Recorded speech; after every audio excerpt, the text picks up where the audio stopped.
BNP এবং আওয়ামী লীগ নেতাকর্মীরা হাতাহাতির ঘটনা ঘটে।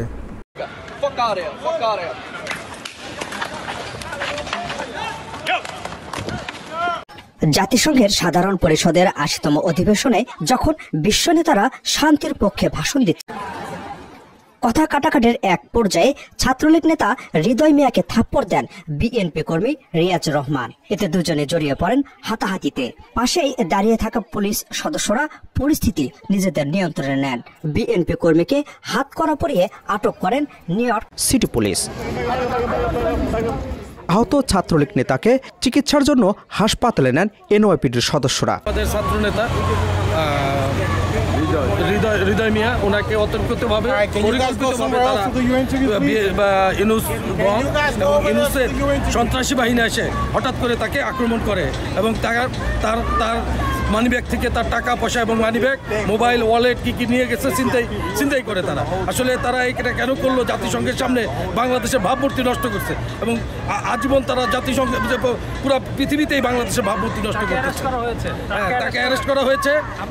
আমরা বিচারের আওতায় আইনে তাকে বিচারের তো শাস্তি দেওয়া হবে। আমরা এর আগে ডক্টর ইউনূসের বিরুদ্ধে আওয়ামী লীগের বিক্ষোভ সমাবেশ মনে করে বিএনপির শান্তি সমাবেশে ঢুকে পড়েন ভার্জিনিয়া স্ট্রেট আওয়ামী লীগ সভাপতি।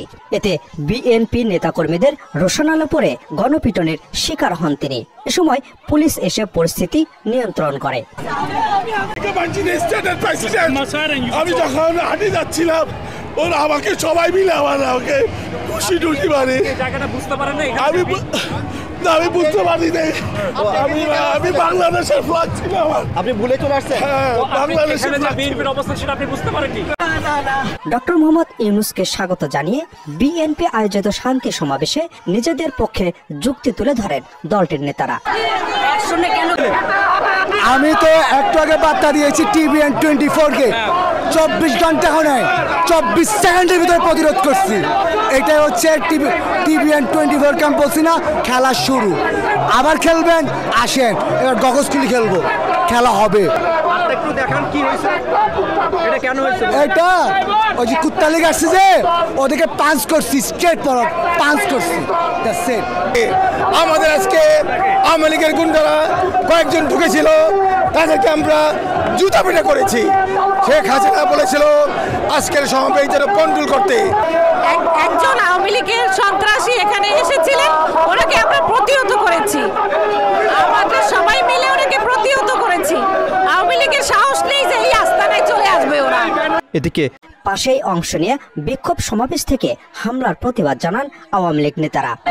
বাংলাদেশেও অশান্তি সৃষ্টি করেছেন, এখানেও 22 তারিখে আসার পরে যে অশান্তি সৃষ্টি করেছেন তার তুলনা আজকেও আপনার জামাত বিএনপি জঙ্গিরা আমার 2 নেতাকে আহত করেছে, তাদের এখন হাসপাতালে পাঠাতে হচ্ছে।